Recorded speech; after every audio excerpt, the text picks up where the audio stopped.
while we're on gaming here. So I'm going to go ahead and kind of open up with, so this is going to be Naraka Bladepoint. This is a melee battle royale, so you can think like a Murim martial arts world fantasy battle royale game. Again, mostly melee focused with some ranged weapons. And so let's go ahead, and what I'm going to really be focusing on for this one, this is going to be the first part of a multiple video series. We're just going to focus on the UI though for Naraka. So this is going to be all from the PS5 point of view. Console, that is very important because this game is very different in a sense in terms of how it handles for PC versus console players. So this is your start screen. First thing I want to focus on over here down at the bottom left hand corner is going to be your server. Your main server is going to be whichever one you actually log into the game for first, at least for console. So of course, for myself, I'm North America server, but you can change to each of these other servers. And so if we pay attention to what it says down here, each of these has a different millisecond or ping level. So if you wanted to go to, let's say, Southeast Asia server, then that's SIA right there, or C. And so if you decide to join the C server or the SEA server, then that's going to be 237 milliseconds. The Asia server is going to be 174. As we can see, the EU is 89, and then North America is 55. So of course my local server has the lowest ping, right? Then we're going to go over here. So this bell is like the notification thing right here, and this is not the same as the one that's in the game. This is just the most recent notice that's been released. Then here we have our user agreement, which we've already dealt with that. You had to agree to that just to be able to play the game for the first time. Then you have your base level settings. We will not go into settings here. We will go into it once we actually get into the game. So what I'm going to do is I'm just going to press start here, and it's going to connect me to the actual server. Now, when you load into Naraka every day, there's different things you're going to see. As new players, you will see something a bit different than what I see once I log in. This is the login screen, or the loading screen that comes in after you try to log into the game. So we're going to go into the different portions of the game. This is the lobby area that you will hit. First, you will always see like your different advertisements. We're just going to go ahead and press back. You can also tell it to not ask me again at the bottom. But I would say just always look at the different things when you load in, because they're going to tell you what's available and what's not available to you as a player. That is kind of important. Now, this is our main lobby.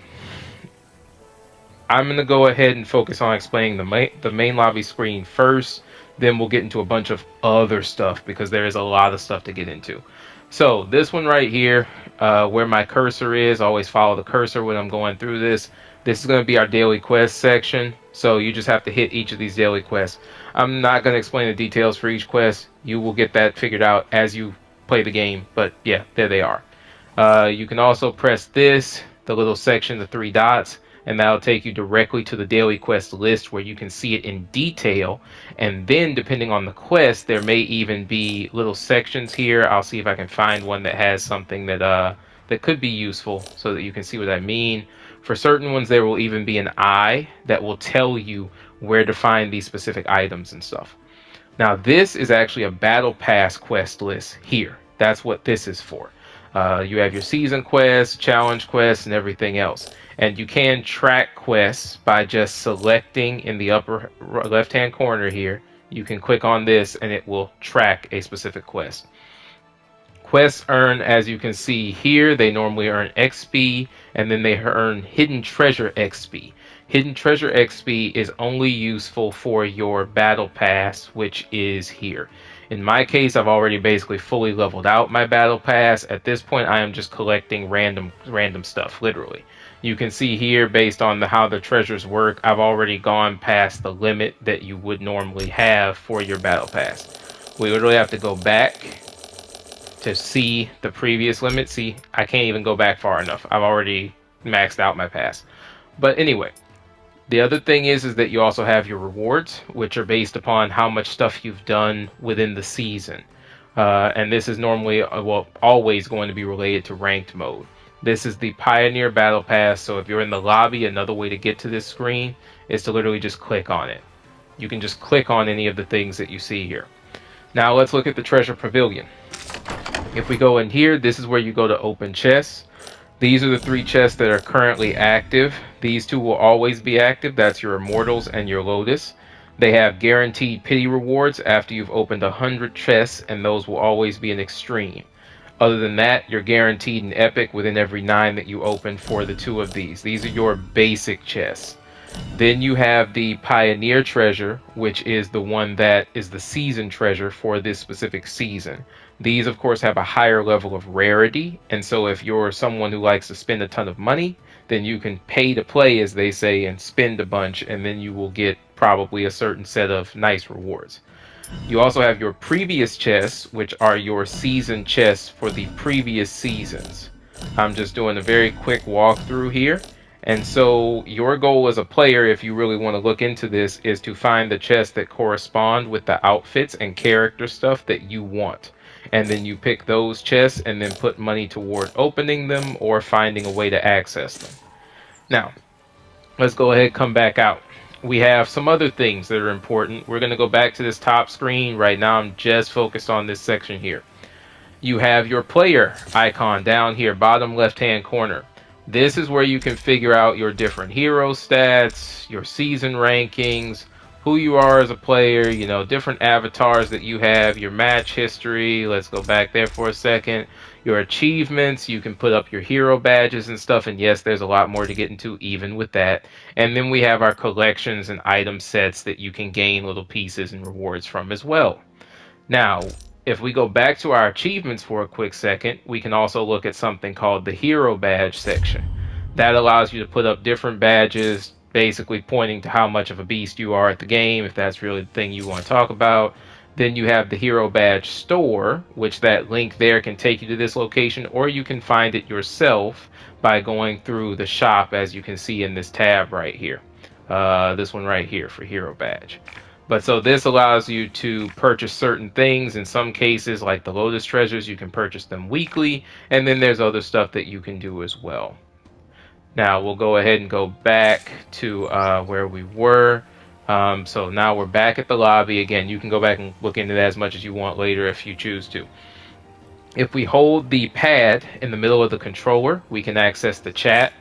And you can see that there are a bunch of different versions here. There's a Justice Chamber chat, private message, rooms, all that. We'll get into what those are soon enough as well.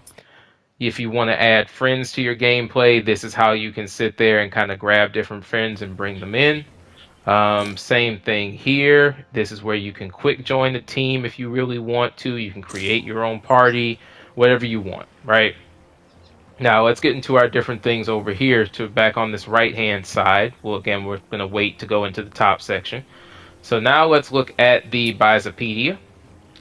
So the Baizepedia is basically your game guide. You can use this to pull up any information really that you want about the different characters. And I promise that in time, it is good to spend some time learning some things here. You know, you have the starter guides, you have the intermediate guides, and then you have the advanced guides. I would say that it is worthwhile looking into this, and also in terms of YouTubers. However, know that you will not gain a certain amount related to console from this, but you can look into YouTubers like Trago, Cesper, which is C7SPER, if I remember correctly. You can look into Demo, some of the others. These are top players across the different servers for Naraka, and so they are always good to look into. But I will still go ahead and just say once again that you must understand that on console, you can do what they do, but it will be about 15,000 times harder. So you just need to go into that understanding that point and realizing that the best thing that you can do as a console player is to prioritize your basics and fundamentals first and then go from there. We'll get back into the basics and fundamentals later, but you know, just giving a bit of a lead in there. Now this is Baize's Blessing. This little icon here, you can come in and you can kind of do the little Baize shop. And so then what you can do with this is you can kind of get a certain amount of gold, which is 600 for every time you purchase it. They'll give you little dairy rewards. And then you can use these little chests to do some other stuff, which is you could get extra XP if you're trying to finish out the battle pass. You can get some soul jades, and you can get these nice little Baize shop weapons down here if you really want as well. How many times you run that is up to you, but yeah, you can do it. Then there's the tournament thing as well, which is where you can sign up for different tournaments if that's something you want to look into. Also, now let's go into another section. And yes, I know this is taking a minute, but this is a lot of stuff. Again, this is just the lobby screen. So let's go ahead and look at the event center. So here in the event center, you have the events that are currently being advertised. That's what you'll see here. Then you have your limited time events. These are the ones that as a player you should probably focus on trying to come in and really see.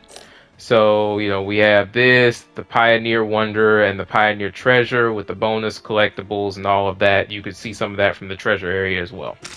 Then you have Rise of Heroes. That's something that's been going on lately. I haven't actually looked into it too much. I need to, so I'm going to go ahead and start kind of looking into it today probably.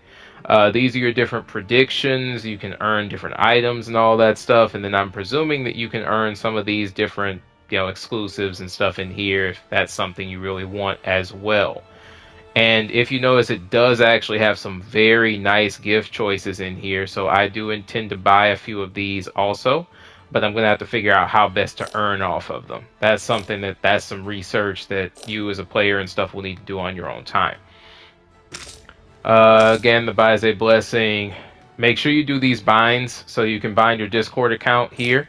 And you can also do a Twitter follow as well. And so that'll give you certain rewards and everything.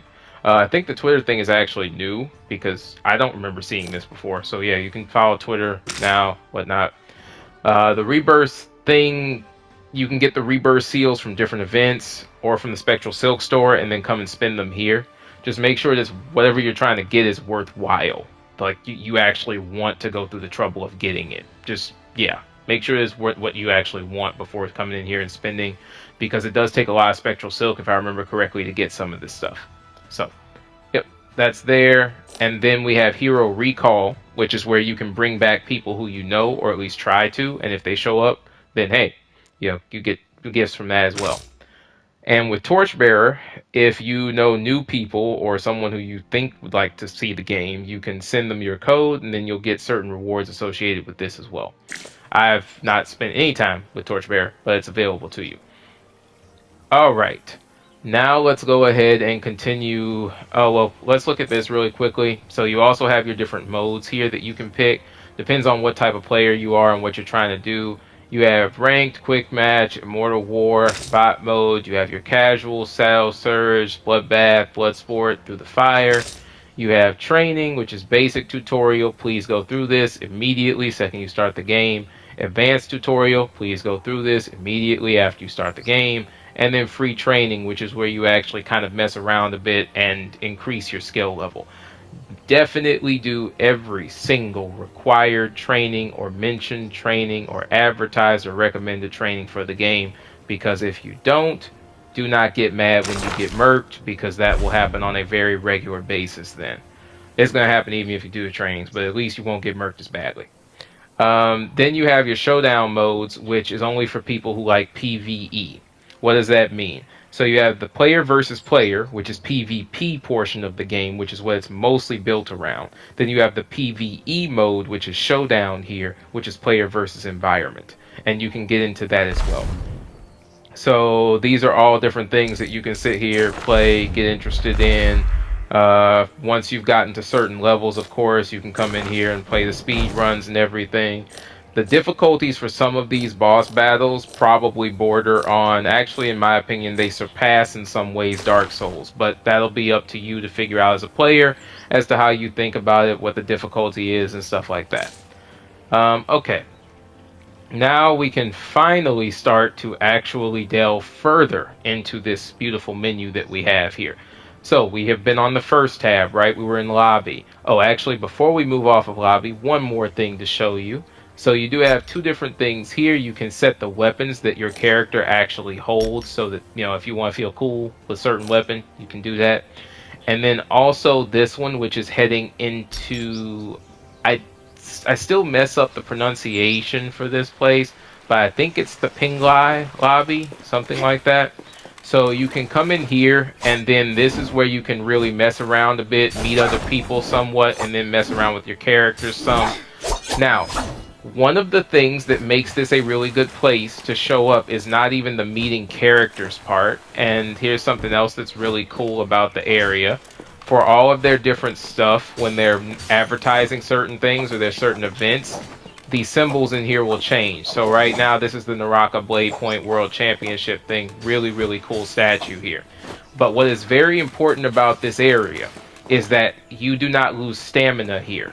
So you can practice all kinds of fighting motions, different things, being able to come in, quick parry, sit there, max with your change ups.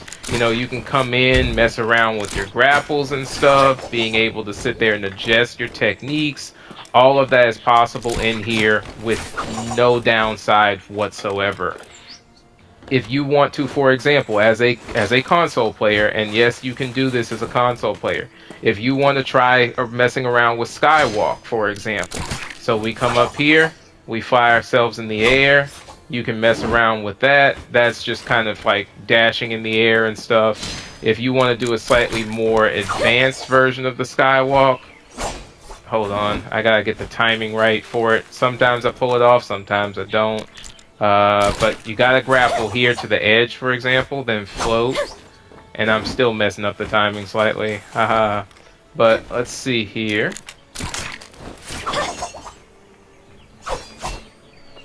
That is a normal attack after the grapple. And then if we want to actually sit there, the one that I'm trying to show here is this, which is where you come down in focus from the skywalk. So that's something that you can mess around with getting your timing right for. Practicing hold checks like that, being able to cancel out of different things, go into your uppercut. You can even practice technically uppercut grapple, and then after that using another attack. But again, that one may not come out as nice because you don't have anybody to practice it with. But yeah, you can practice all of your movement techniques and stuff like that in here. And certain special benefits or events might allow you or want you to turn into the little ball here and run people over. And you also have instruments that you can play on as well. We probably won't do too much of a sequence with this, but I can just very quickly show kind of like how you would, do this kind of stuff, right? So you can use this to mess with each of the different instruments, octaves and everything, adjusting between scales and all that stuff.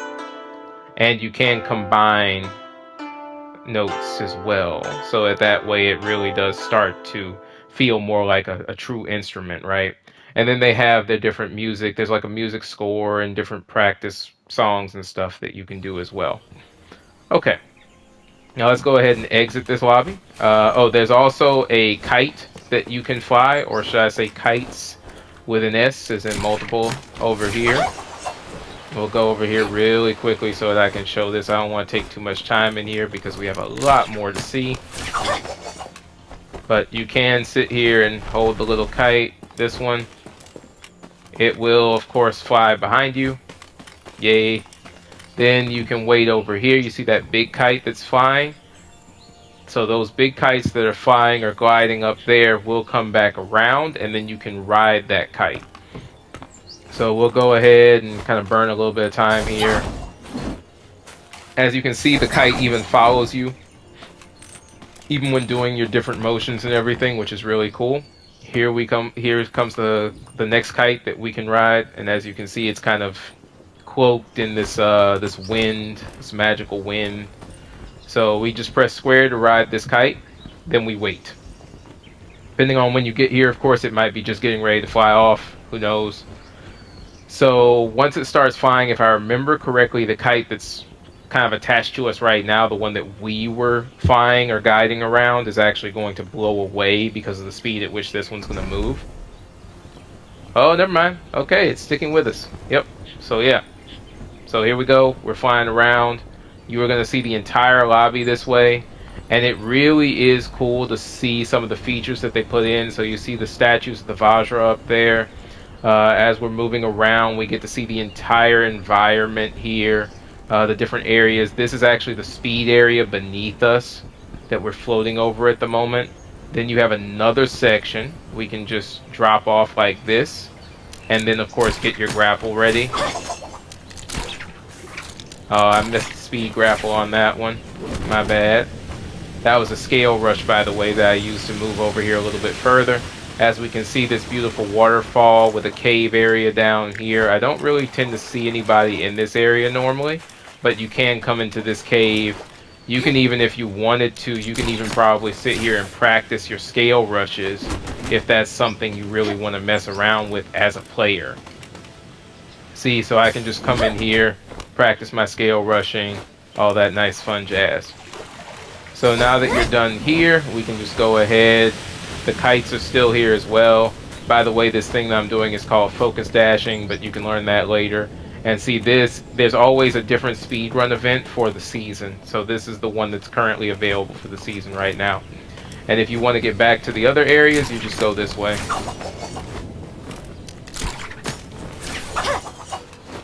So we're just going as quickly as we possibly can over here. And a little tip, if you want to speed up your movement ability, you can just aim at an area that has something that can be locked onto. I guess that tree is not one of those locations, but something like this, for example, even in the normal game, and then you can just allow that to speed yourself forward to another location. Alright, so let's get out of here. So now let's go ahead. Oh, let me hide my character up top so that we don't hear some random sound of someone hitting me with a ball or something like that. So let's move over now to the hero tab. What's yours This is where right? you can change which hero you have selected. So let's say you're a Viper player, Matari, Tianhai, Siping, Tumulch, Tarka, Karumi, Yodahime, Valda, Weishan, Wuchen, Justina, Takeda, Faria, Akos, Zai, Tessa, and Hadi. You can check out all of these different characters and their different abilities. I'm not going to get into that right now, but there's a lot to learn about each character and how to actually play them. And as you kind of delve further into the game, you can learn about all of that. I will probably do a character, kind of like a character summary later, but not in this video, because again, there's just too much. So if we press square here, we can actually go in and customize the character. That's where you can come in, look at, this is their entire like closet. So that's face, hairstyle, outfit, weapon choice, all of that. Then we can go into each individual piece as well if you want and work on each one, change it, add emotes, cards, marks of victory, whatever. I hope you're not squeamish. Now let's move on to our talents. This is a very important section for most players. I will do a different video corresponding with this as well because this is going to take a while to walk through. But this is where you would go in and add certain things that allow you to modify how your character kind of performs or what they build in terms of stamina, in terms of rage and everything else in game. This is a very important screen that you should master, should have maxed out at 120, and should have a way to really build skills for your character quickly, or should I say buffs and debuffs depending on the situation. Now, you also have your other cosmetics, which are totally unrelated to the things that your character does, and so these can just be used to help improve visibility, or if you just want to flaunt, I guess, when you're in game. Now, we have our weapon screen here, so we have our ranged and melee weapons. For ranged weapons, we have the repeating crossbow, one of the better weapons if you're on console. The cannon, probably the best weapon on console, if you're not talking about the special weapons you can get from Morris chests. The Swarm, a beautiful weapon on console. Definitely pick that up if you can. The Flamebringer, an awesome weapon on console as well. Pick it up if you can. The pistol, the bow, and the musket, These three all require extreme aim skill when dealing with situations in battle. I would say that on console, you're probably going to want to uppercut someone or slam them and shoot them while they're on the ground with the weapons. You don't have to try it right now, especially if you're watching this, you're probably a new player, but just trust me on this, those are not the weapons you want to run unless you are advanced. Now, we have our melee weapons. We have the longsword. we have the katana, we have the great sword, we have the pole sword. Also, I'm going a little fast and not mentioning, please pay attention to the sections that each one is under. Great sword and pole sword are heavy swords. If we're looking at the spear and the staff, they are under long handle weapon. Your short handle weapons will be the dagger, the fan, and the nunchucks. And then finally, you have your dual wielded weapons, which are the dual blades, the dual halberds, and the blood rippers. Actually, I think the Blood Rippers are not dual wielded. No, the Blood Rippers are just the Blood Rippers. But so because they're in each section like that, there are certain soul J's that correspond to each one. So you need to remember that in game. You'll get used to it eventually, but just something to take note. Also, each of the attacks that are present for each weapon are explained. So if I want to go to the nunchucks, for example, you can see their weapon skills right here. See? You can see their weapon skills. So that is important because if you master these different things, you'll know how to use the weapons better in battle. So please pay attention to that. There will be a weapon video as well eventually, but this is just the overview of what's here. Also, they have levels associated with the weapons, and when you raise them, you get certain things, specifically mostly Tay and Immortal Treasures, stuff like that. And then as you work your way up the board, eventually what you will wind up hitting is the avatar for each one at level 25. That can be kind of important, right? And it's actually associated with certain trophies too for the game. Now, next we have something known as a chamber. We will not be focusing very quickly on that. That's why I kind of kept moving, because I don't want to get too deep into that kind of thing. But basically, what happens with the Justice Chamber is if you're a new player, you should probably join the Justice Chamber, because then you get access to something known as the Justice Store. You also, of course, get friends that you can play with on the game, or colleagues, however you want to think of it, comrades, whatever word you want to use. And then you can, of course, buy things in the store that are helpful for your character and stuff like that. This is the campaign mode. This is where we're going to have all of our different characters that you can use for campaign, which is Showdown in Naraka. Again, Showdown. So you'll have weekly challenges here that you need to complete here at the bottom. Cool. Then we have our different characters. As of right now, you only have Viper, Matari, Tianhai, Tumulch, Tarka, Kurumi, Valda, and Wei Shan. I heavily suggest that you play Showdown. I don't really care if you're the person who says, I don't like to play Showdown. I would still suggest that you get over yourself and play Showdown.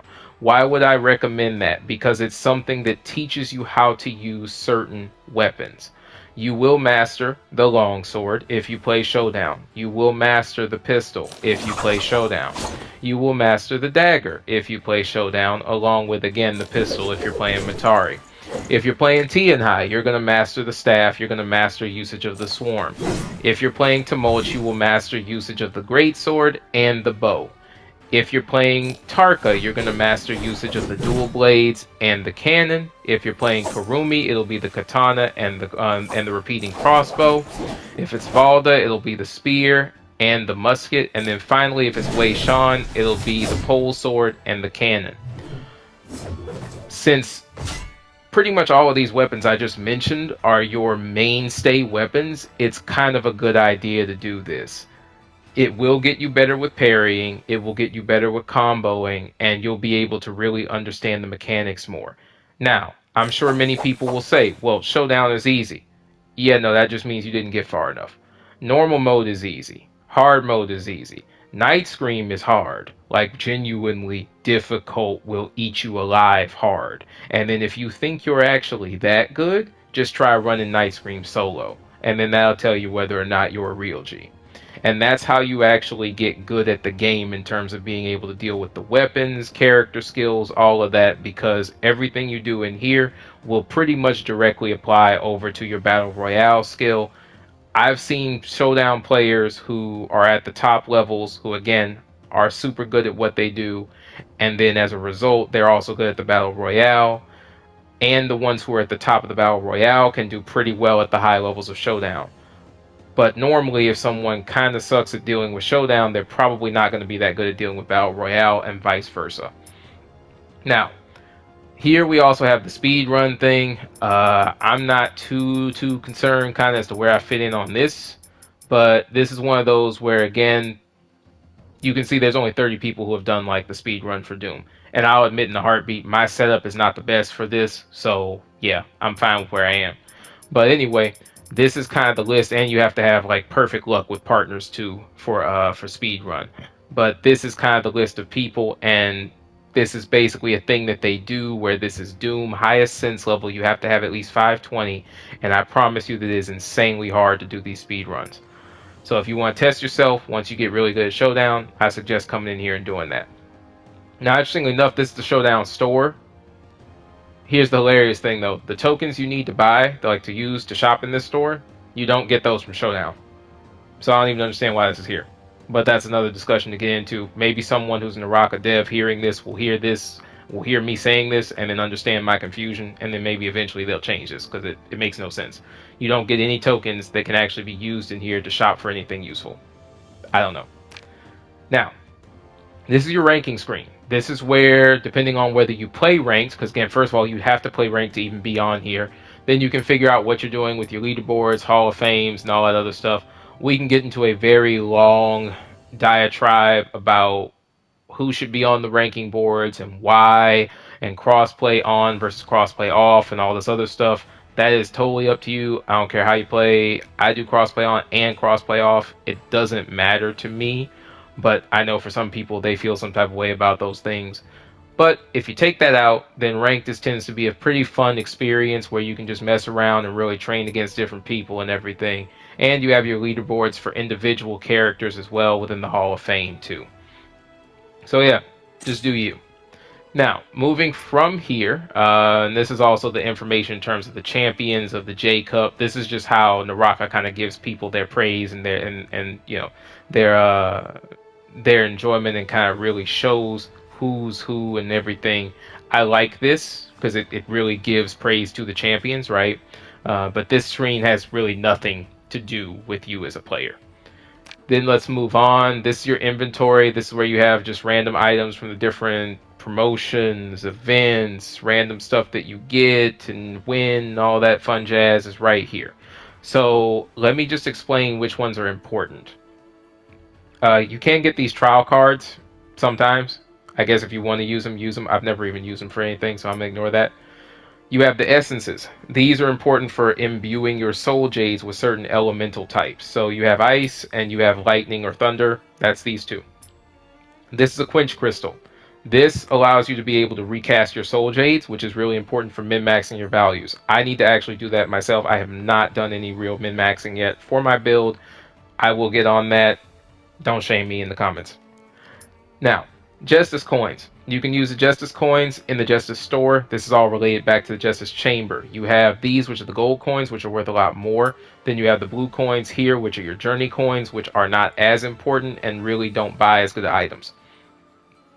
This was the little showdown seal, but I skipped that because again, it's useless to even try and get them because they don't have a good way to earn them. So I just ignored that. So these are the discounts that I got for the kind of like rewards setup that's going on right now. This is just for the season really, so I need to kind of figure out whether I'm going to spend these or not. But they're just vouchers that give discounts for the different things that you can buy, accessories and the like for the characters. I have some Baize coins left over because I used the Baize coins at one point in time.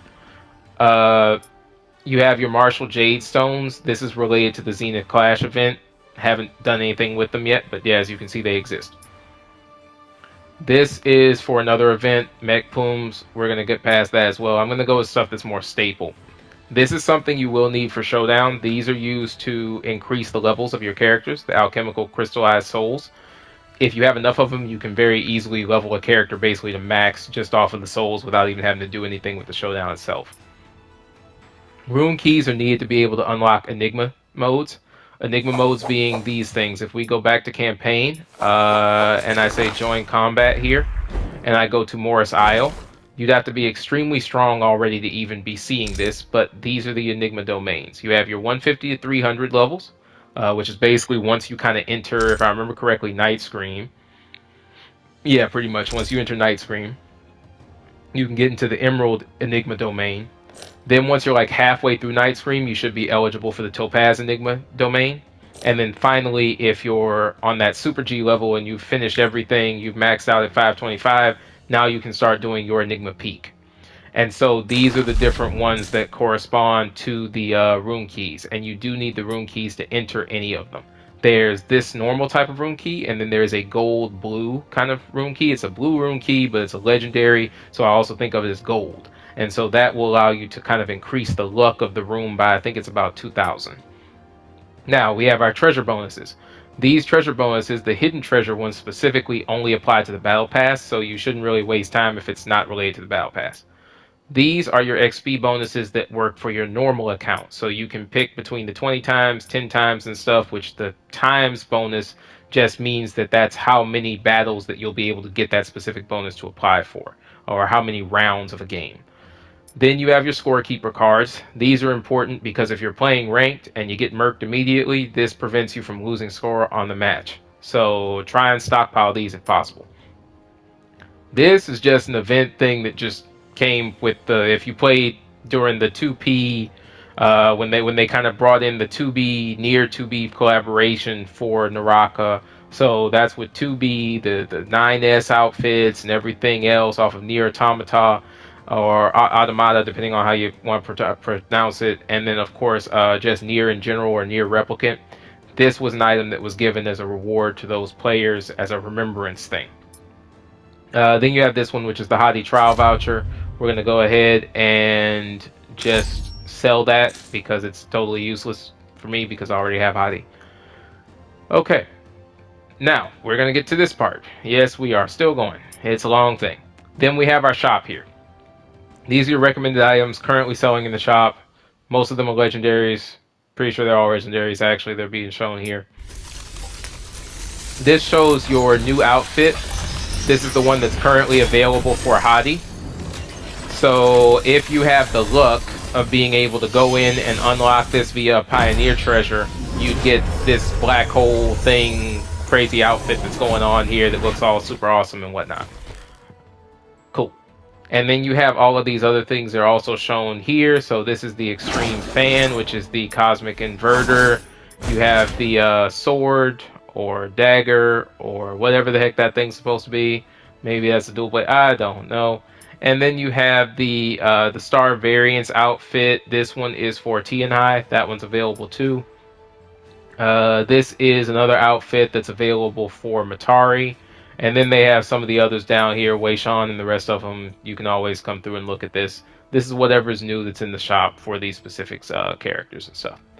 So now we can go through our featured outfits, and these are some of the ones that are being shown off right now that you can get if you want to spend money on them.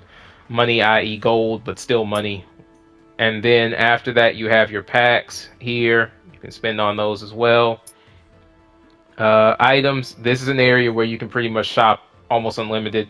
So if you build up Tay, which will be done through any of the stuff that you do normally for your heroes, you can come in here and spend on Tay here.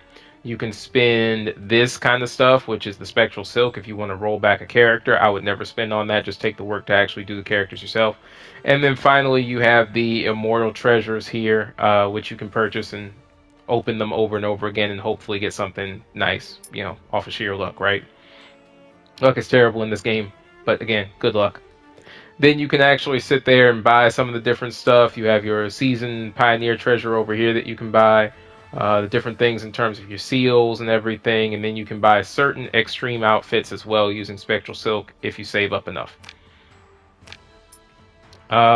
Let's move through quickly. This is the all section. You can search for anything that's available in the store through this. And then this is where if you want to spend all your money, you can come here, like your real money, and turn into digital money. Then you can come here and buy gold and whatnot and break your bank as much as you please. So then let's go here to the room section. Now, this section here is for people who want to train. You do need to have purchased at least the base level of the game, not the free-to-play. The game is free-to-play right now, so you can just download it for free. but you would need to purchase like the base level of the game on top of that, which will give you access to, let's say, the room and some of the other benefits.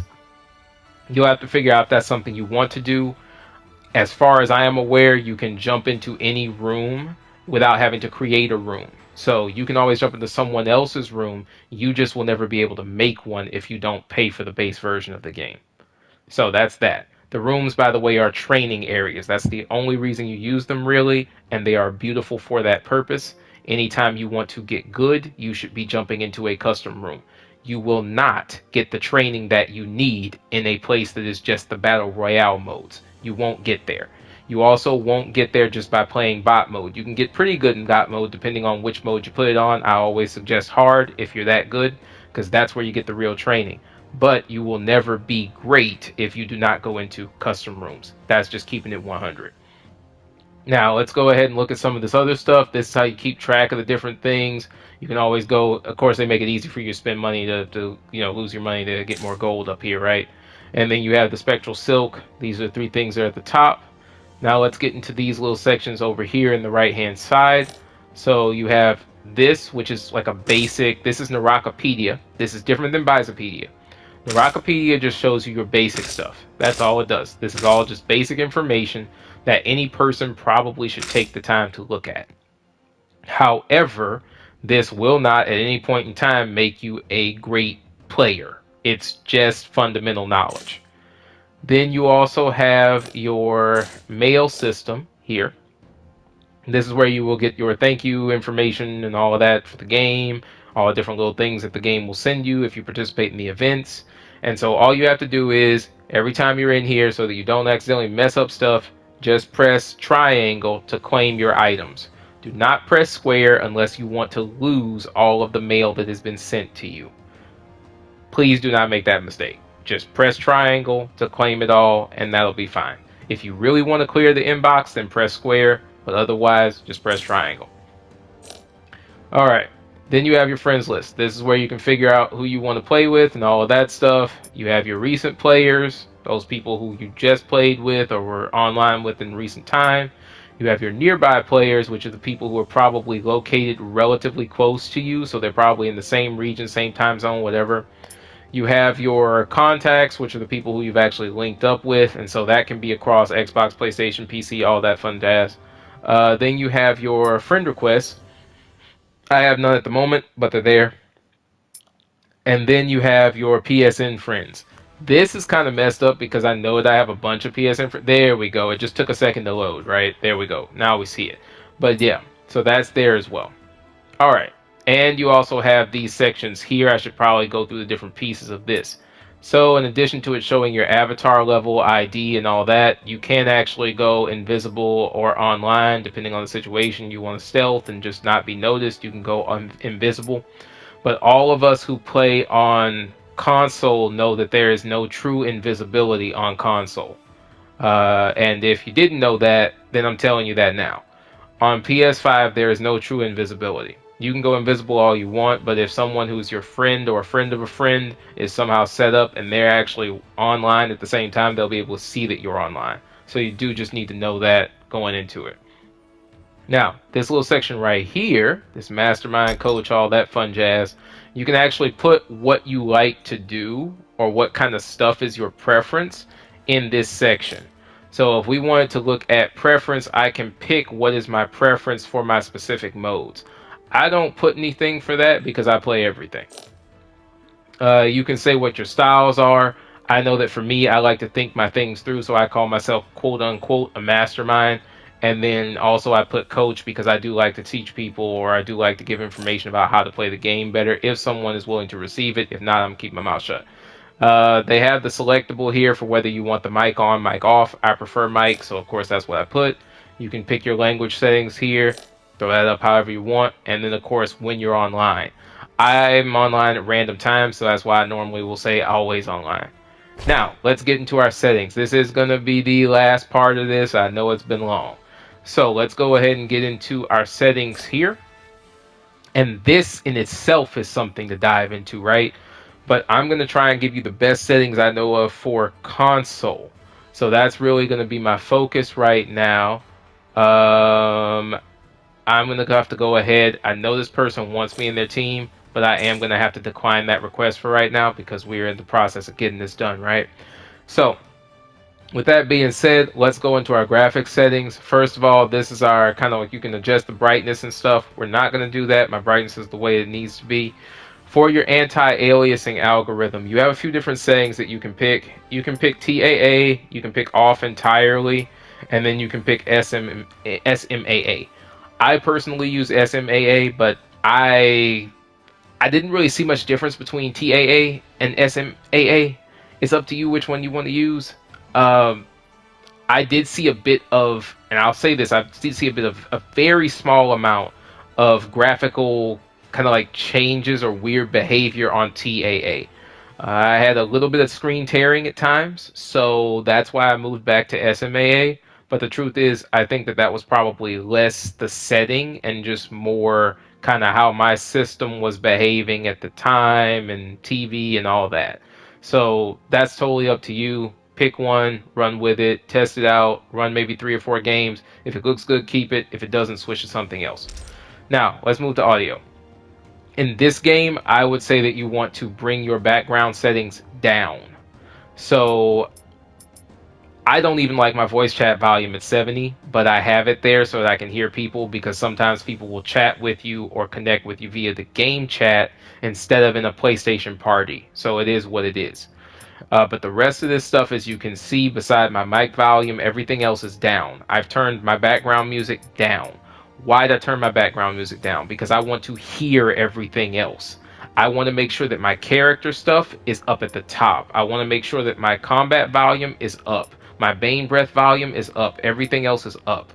Why? Because when I'm in the battle royale, I need to be able to hear people's footsteps. I need to be able to hear them climbing. I need to be able to hear them sheathing a sword or undrawing that sword, or drawing that sword, I should say. I need to be able to hear if they're above me. I need to be able to hear if they're beside me. Heck, if you're stepping on water in a puddle that's 5 to 50 meters away, I want to be able to hear that.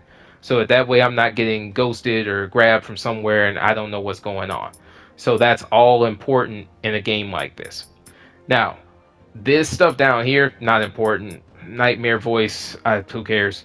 Your audio settings down here, I would say at that, of course, depending on how you play. For me, it's headphones, right? So that's there. And then I do like my mic to be open, obviously, so that I can talk to other people.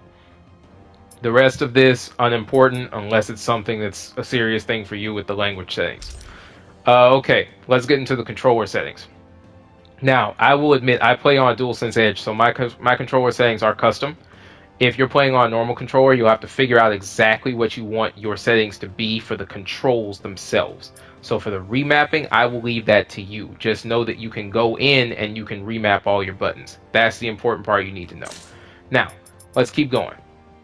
Sensitivities. If you are used to playing a first-person shooter, heck, even if you're used to playing a third-person shooter, if you are used to playing at a high level, I would suggest that you move all sensitivities to madness. Everything to madness, everything to fast, run it up as much as you can.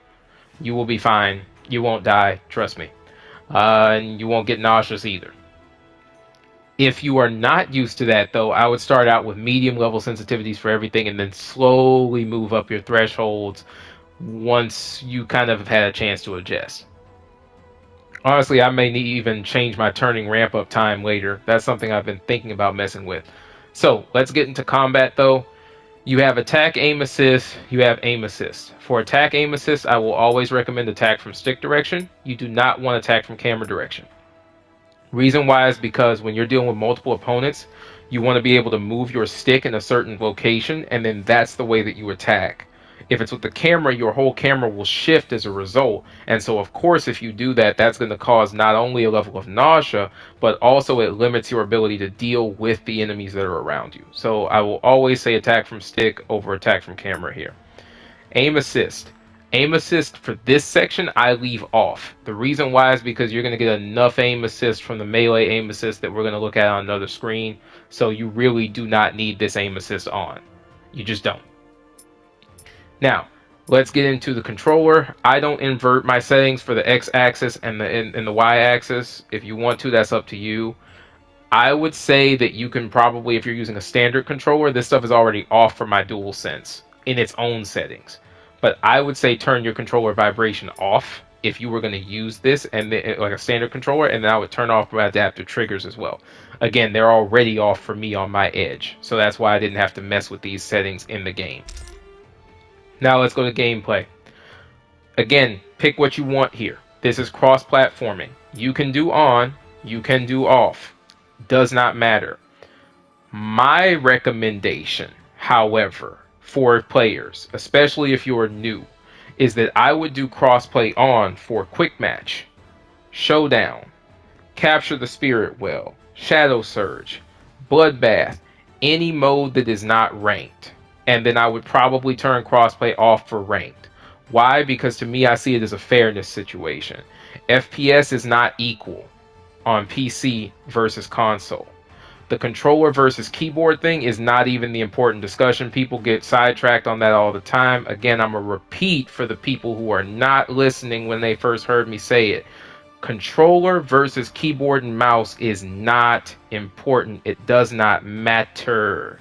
The difference is the hardware that you're playing on. I can play controller on a PC and still be a supreme death god.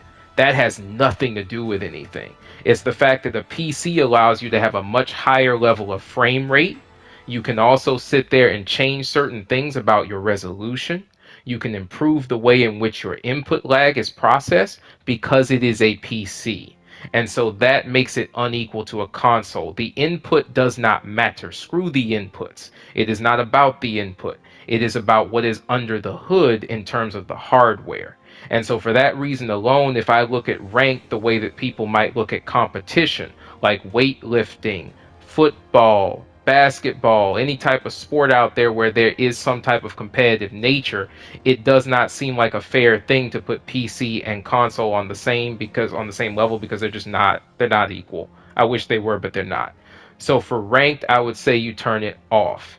But for everything else, you should turn it on. Why would I say turn it on for the others? Because A, when you're going into quick match, that should be a random match. You should still have the competitiveness because that competitiveness is going to improve or force you at least to improve your skill.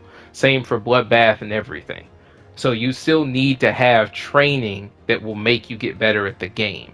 And definitely for custom rooms, you should want to go into every single custom room you can against as as difficult a player as you possibly can to gain extra skill in the game.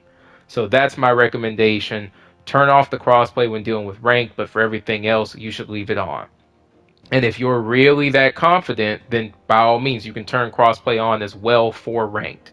I know some console players who do it. It's not impossible, but just be prepared to have many sleepless nights and many matches where you cry at the end. There's nothing wrong with that, but it can happen. It will happen. Now, getting into your combat settings, you have different things here. You have your grappling hook aim assist, so you should probably have that on, especially when you start out as a new player. Yeah, I definitely say have that on. That way the crosshair will automatically correct to the area you want. Then there is a way to make sure that that doesn't pull you to enemies automatically. We're going to get into how to fix that. So I would have my grappling aim on the controller. Again, it's auto. Then what you'll do is that the auto has you basically hold L1 to turn it on, and then you release to shoot, and then you tap L2 to stop it. But if you have it on auto aim, manual aim, what will happen is when you press R2, it will move you past the enemy. That's how you can make sure to run away from someone when actually fighting. Now, your unscoping grappling hook, you can have that again on auto. That's my statement on that. That way you don't have to remember to press the button another time. And then as well, this is the aim assist stuff. As I said, you can have the aim assist on only. I would not have it on aim assist plus camera shift. Again, you don't want that. It's going to make you seasick. And then you have off. I would say that unless you are extremely advanced in your skill level in this game and manual controls and just high level fidelity, dexterity, whatever we want to define it as for your ability to process motion, do not do off. Because you will have zero aim assist whatsoever. Your attacks will just float in the air in any direction, and so you will have to be insanely skilled to be able to compensate. Best way to figure out whether you can handle this mode or not is go fight a Matari, let them turn invisible. Again, this is getting ahead of character definitions, but just listen to me on this. Go find someone playing Matari, let them turn invisible, and then see if you can hit them. If you can, by all means, turn it off. If you can't, leave the aim assist only. Ranged weapon vibration feedback. Don't have that on. It's useless. Counter composite buttons. Turn that mess off. It's gonna hurt you. Like legitimately, it will hurt you. Just turn it off. Because the thing is, then you'll have to try and figure out how to adjust to do counters and all of that in combat. It messes with your button strings. Just don't use it. Use the R1, which is a quick counter. And quick counter works. It used to be bad, but it works in all scenarios now, pretty much. So just use quick counter, which is only the R1 button. You can learn scissor parries and stuff later. Again, there will be a guide for that after this video. But yeah. Now you have your auto switch. I would have that on. Reason is because if you get parried, it'll automatically float to your next melee weapon. So as a result, you don't get immediately killed, or you're sitting there trying to fight someone with bare hands after getting parried the first time. So I would always have that on. Auto run, turn that mess off. Just trust me, turn it off. Eaves jump. You're going to want that on. Put it on tap. Tree climbing, you want that on. Put it on tap. Beam jumps, you want that on as well. You could put it on hold, or you could put it on tap. That's totally up to you. You'll just have to figure out which one works. To be honest, these days I'm thinking about putting that on tap as well, because it's annoying for me to sometimes get my character to let go. So that's something that you might want to think about there. Wall walking, put it on tap. And then ceiling interactions is also put it on tap. Or put it on, I should say. Because that way you'll be able to hang from the ceiling and properly be able to attack and all of these different things on those surfaces. So I would definitely say have that on. And we'll get into, in the combat guide, we'll get into why that's useful. Now, we also have this setting, which is replenishing bots. This one you should have off if you're going to do crossplay on. You want bots off. If you're going to do crossplay off, unfortunately, you want bots on. Unless you're willing to wait for like a 10 to 15, 20 minute queue time, because that's just how we don't have enough players in North America. I'm just keep it real. We don't have enough players. So it is going to be what it's going to be if you turn off crossplay and then you also turn off bots. Just be prepared for the wait. Now, you also have your different things that you can do here with spectating and all of that, but this is related to refereeing. So that's in custom rooms. It has no place otherwise in the game. Don't worry about it. You have your lobby camera settings. Again, not important. Just ignore that. Assist. These are different things you can have show up on the screen. I'll let you sort through that as a player.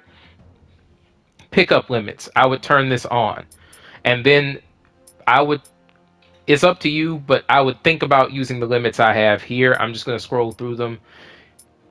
And I'm just not going to really go into why I have each one set up. You'll be able to figure that out once you start playing the game. But I would just suggest doing something similar to this, so that way when you're running around in the game, you can just open a chest, pick up the items, not really have to think too much, and you're good. You're good to go. Social stuff, you can adjust these different things. I would suggest, after dealing with some players who I realize do certain things in matches and stuff, I would honestly suggest that, first of all, have the autosave match teammate, turn that off. Now, I would, down here, I would probably have my hero stats and my battle stats off. And there's a reason. I'm not going to go into the full details of that reason, but just trust me, it's a good idea to not have that information present, because some people will use it against you. So I would probably have certain privacy settings adjusted so that it keeps things from happening. And also I might have my Justice Chamber off too, depending on the situation as well. That's another suggestion. So yeah, this is pretty much everything that I have to say on how the game is set up in the general menu. Alright, War on Gaming here. I decided to end the previous clip at the menu screen so that this wouldn't go over time. This actually is a clip as well of the Doom Speedrun Showdown for this past week, so I hope you enjoy it. Thanks again for watching the entire video. This has been War on Gaming, and I will catch y'all in the next one. Peace. PlayStation